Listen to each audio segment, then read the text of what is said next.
Thanks for deciding to write for us. We just wanted to introduce a few of the techniques and toys that we've found for ourselves and worked with, and that way you know what you're adding to and what we already know that you can use. And what we're going to show you is just a small sampling of the possibilities. So if you have an idea for something that we didn't do in these videos that you want to try, just let us know and we'll roll with it. And if it doesn't work, we'll tell you. Yeah.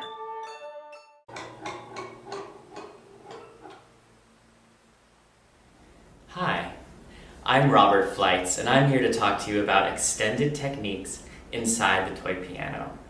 To my left, I have a 25-key Schoenhut tabletop toy piano. The range of this instrument is from C to a C 2 octaves above. The lowest C sounds like middle C, but I prefer for it to be notated an octave below the sounding pitch, so this would look like C, the second space in bass clef, going to C, the third space in treble clef. Now, one of the most exciting things we can do with this instrument is open it up and mess around with the insides, like so.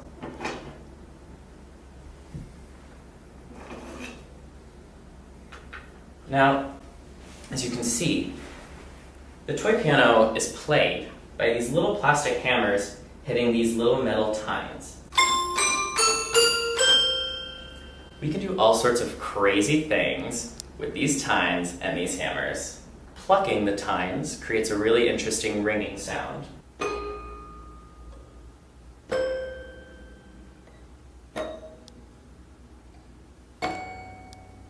We can also strum the tines. We can also hit the tine board.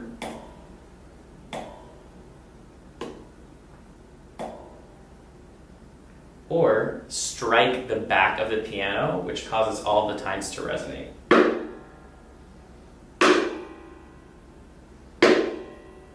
These little hammers can also be used as instruments in themselves. For example,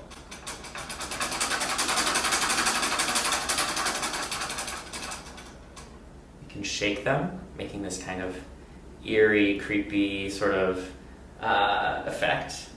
We can also play the keys on the piano while muting the tines.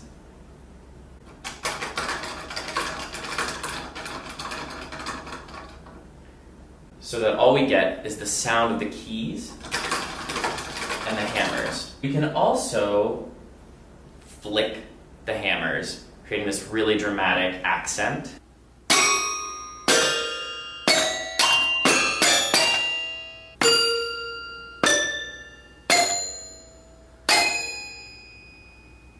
Another really fun thing you can do is mess around with the sound that the keys make just from the movement that they have between one another.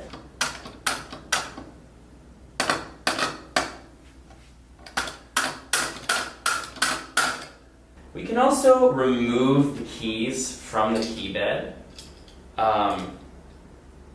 Maybe you can figure something to do with this. I've never really found any interesting use for it, but I feel like there's some potential there. One of the other things that we can do with this instrument is get a little frisky. We're going to actually mute all of the tines using this cat toy that I've repurposed, which makes a really interesting sound.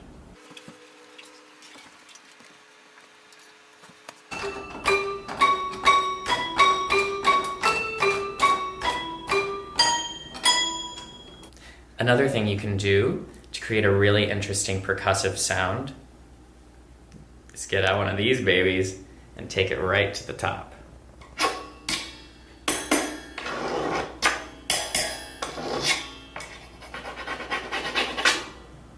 So, these are just a few of the many, many things you can do inside of a toy piano. Maybe you'll invent a new technique.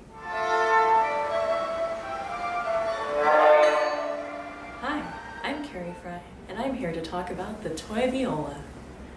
This is my toy viola, and you can do all sorts of incredible things with it, including something that I'll call Scordatura. The Scordatura that I currently have on this toy viola is all unison Ds, and that's something that I find incredibly fun because you couldn't do that on a normal viola because performers will hate you.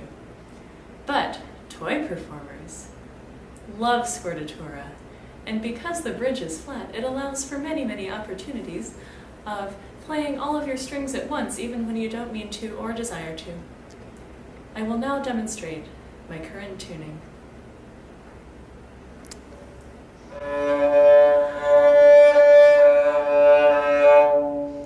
D, D, D, almost, D. This could probably be achieved at many other unison levels, including all Cs, all Es, all E flats, and many other close proximities to those. Having a unison on the bottom is fun, because then you can play notes together.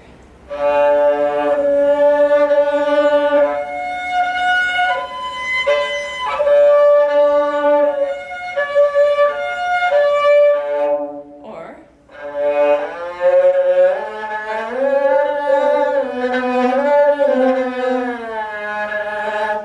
and you can play notes not together.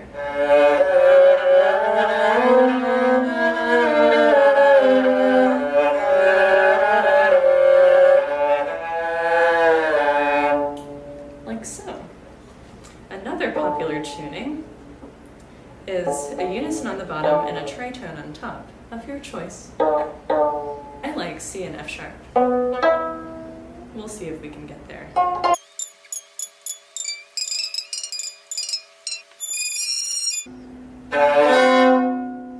So, the tritone on top is fun because it makes it easy to play fourths.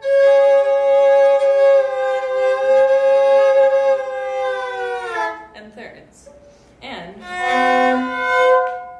harmonics are tritones. Who knew?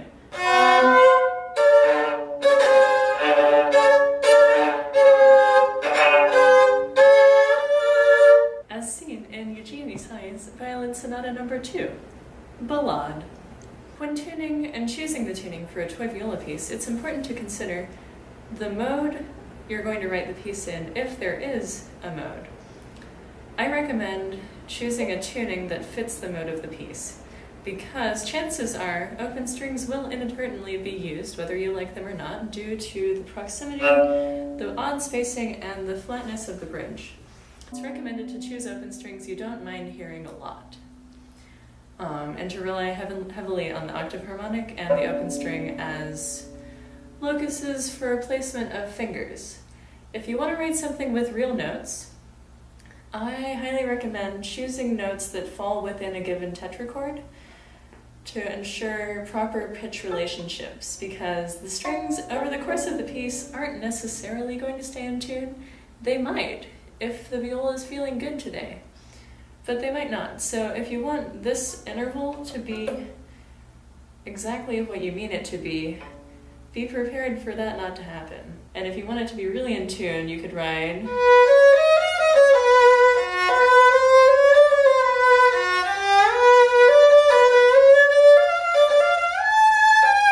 If you write things on one string, then I can find them in relation to each other. But if I write.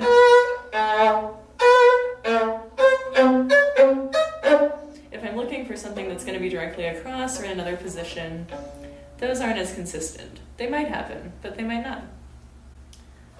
Okay, so we've done unison, tritone, and there are lots of variations on that. You can have a sixth in the middle, different kind of unison on bottom, a third on top, a third on the bottom. I've never been able to get the A string all the way up to A. The highest I've done is the You can go pretty low on bottom. The G string doesn't really go up to G either. I think I've had it as high as an F. So don't have high expectations for the G and the A. They'll do what they can. And and we'll work with them. Okay, so this one I call the Sprechstimme Scordatura.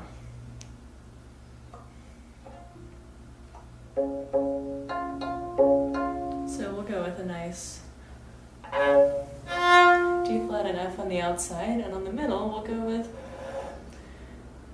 that.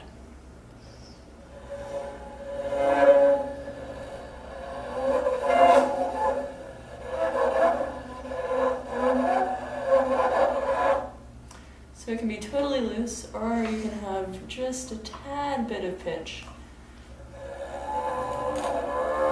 for a really low kind of motorcycle grunge sound. And this is really fun if you want to do something like speech rhythms.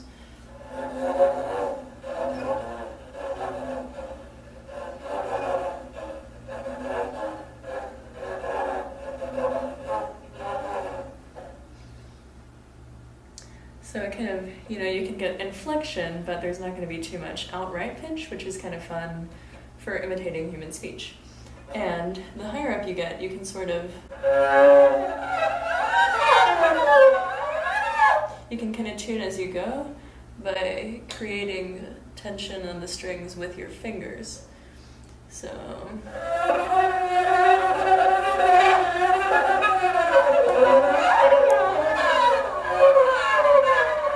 And a really cool kind of sulpant sound there.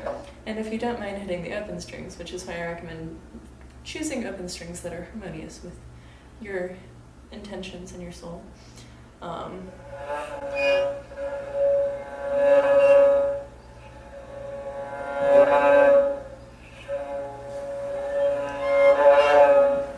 Then you can have kind of a growl to go along with your pitch. That'll almost seem like it's not coming from the viola at all. That has been today's talk about Scordatura. Thank you for your time and attention.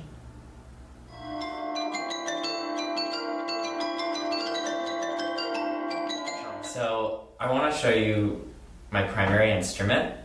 This is the Schoenhut 37 key baby grand.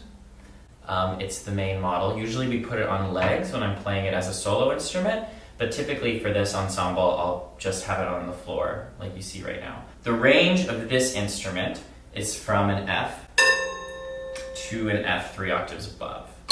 So this F sounds like the F just below middle C,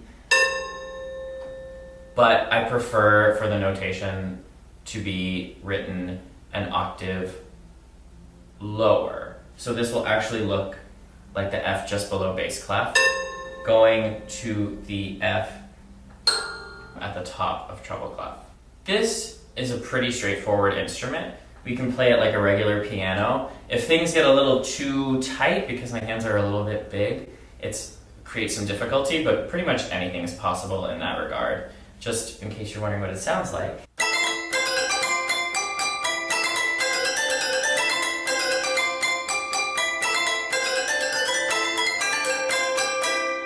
There's some percussive effects that we can do with this because the inside of the piano has a lot of resonance, and all of the mechanisms that create the sound live in this sort of box underneath. So hitting it is really dramatic, and even, as you heard, rattles some of the tines and hammers on the inside. We can also do something quite dramatic, which is slam the lid. Wouldn't want to use that too much just because I don't want to hurt the piano, but it is pretty dramatic if you want to use it. We can also pretty much do anything on the inside. A nice scratching sound. We also can sort of hide things inside the piano, which you could use for theatrical effect if you want.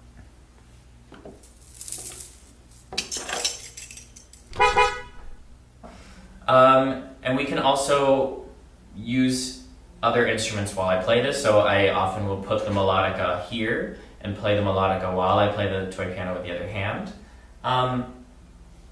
Yeah, it's sort of your classical toy piano technique, and it's a beautiful instrument.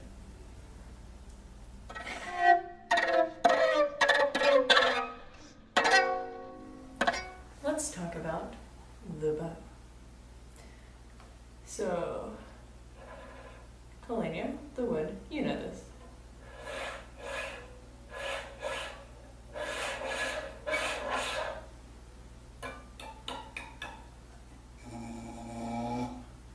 And because this is a carbon fiber bow and this is a really, really crappy viola, we can do fun things like, which I would never do on my real instrument. So that's, I would call this like bow tip tremolo. You can also do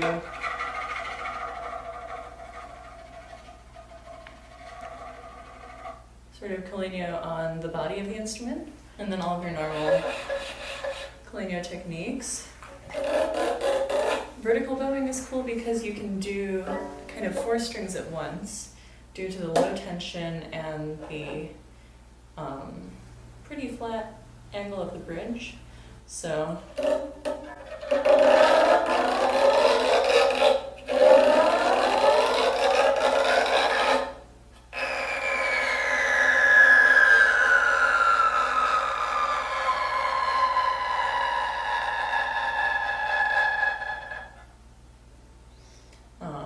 you can also, playing all 4 strings at once is pretty easy, but you can hear that they kind of pitch bend when you play too loud, and I think that that's an advantage that we can use. I've got a little bit of extra bridge sticking out on both sides, as you may see, which means that playing on the bridge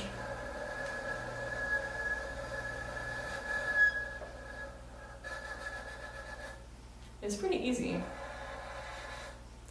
on both sides.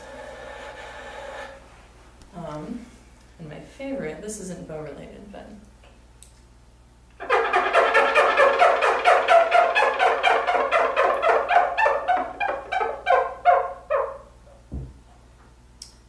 we call that the squeak. So, lick the fingers, apply,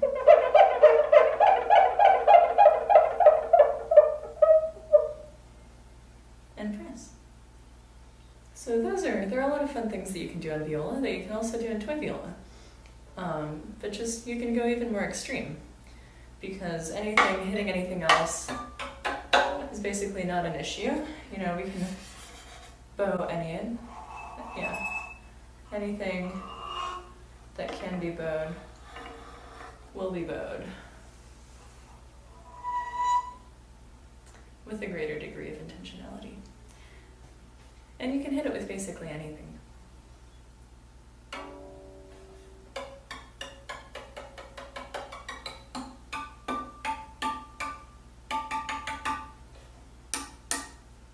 Have fun!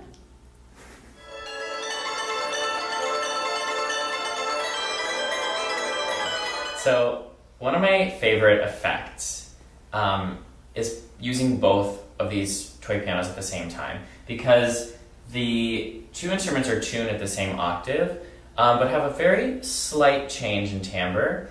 And what sounds really amazing, and I think is really cool, is the fact that we can create all sorts of cool echo effects, and playing the 2 instruments at the same time really fills the room with sound. So we can play a single line melody that has sort of a delay effect.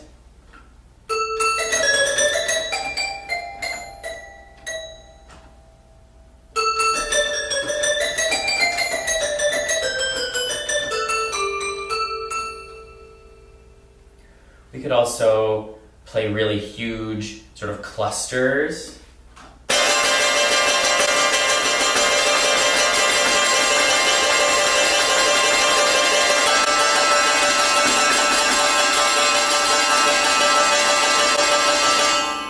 It's fun to do a little polyrhythms between the 2 hands, kind of like liggity, tonal sorts of textures.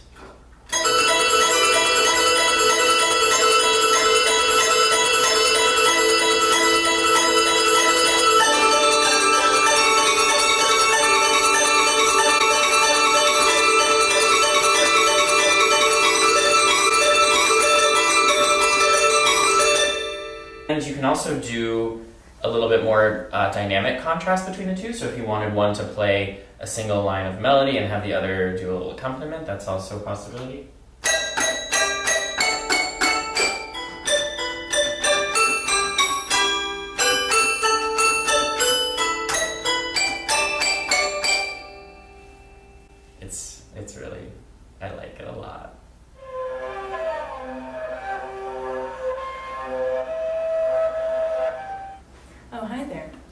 let's talk about preparation, not practicing. Everybody does that. I'm going to show you a couple of fun toys that we can play with that I get out of my cat bag. This is a paperclip, just your average paperclip. So you can put that basically anywhere.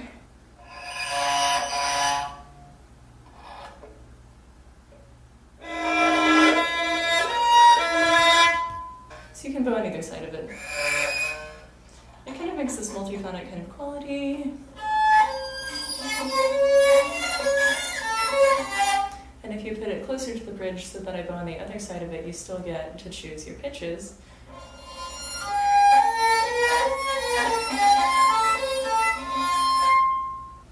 We also have what I like to call the fortune cookie clip. And this one is kind of fun. Sometimes I can get it on a couple of strings.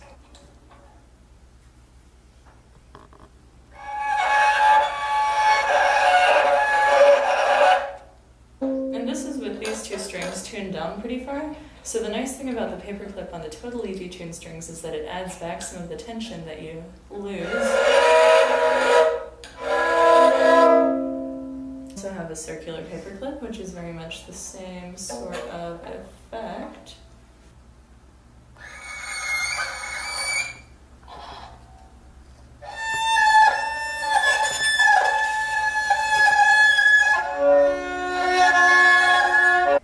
Binder clip is fun for use with the Scordatura strings, again because it creates tension, and I can slide that around.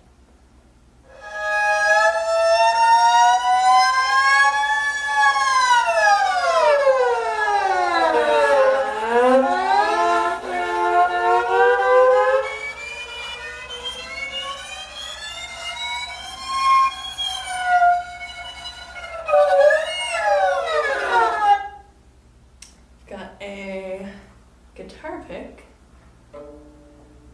Let's just give this an arbitrary tuning. So this one, you can get some different pitches depending on the string placement with the strings muted.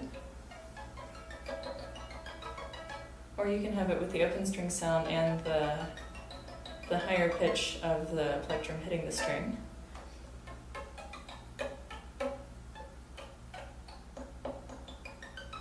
Or I'll just show you a couple of mute options. Wooden mute.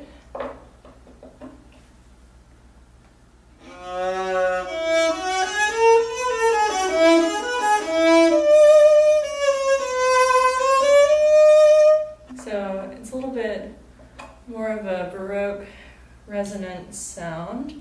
Leather mute.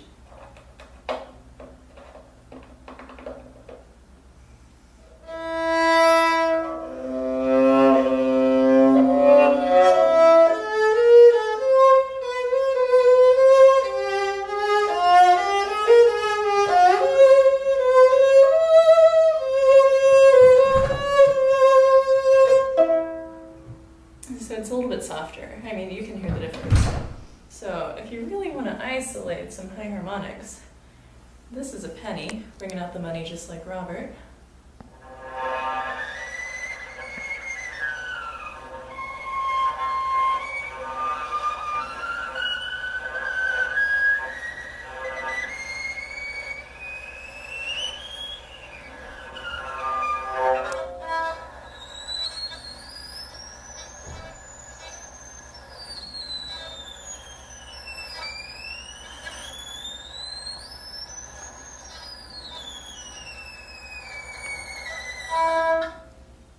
And this has been a workshop on preparation.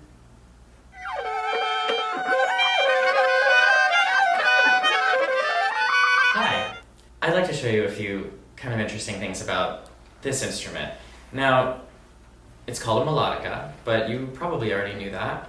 And you've probably seen it, and you probably think you know everything that can be done with it. For example,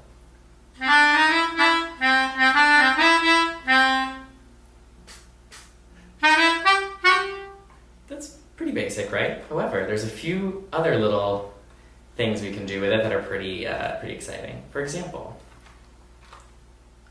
dramatic pitch bending.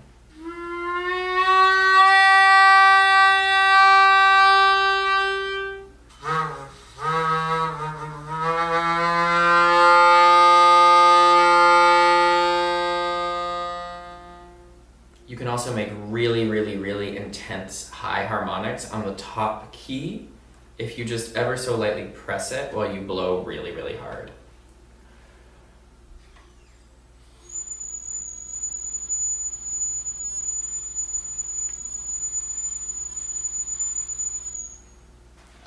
We also have this, which is normally used so that I can play the melodica more like a piano.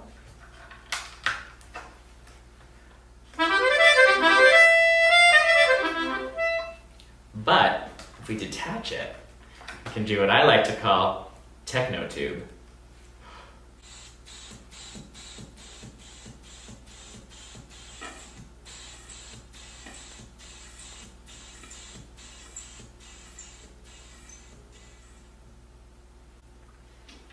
I do have to breathe, so keep that in mind.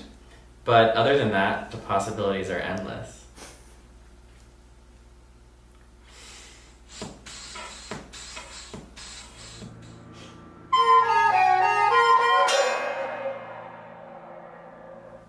Plastic recorder. Plastic recorder played the wrong way.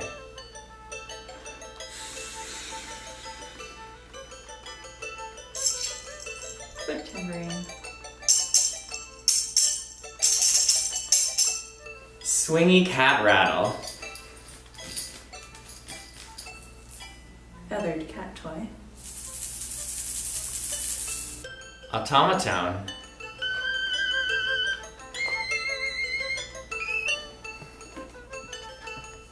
Cat piano.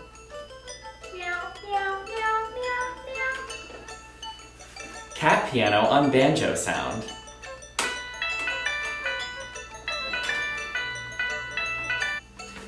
Graphics score.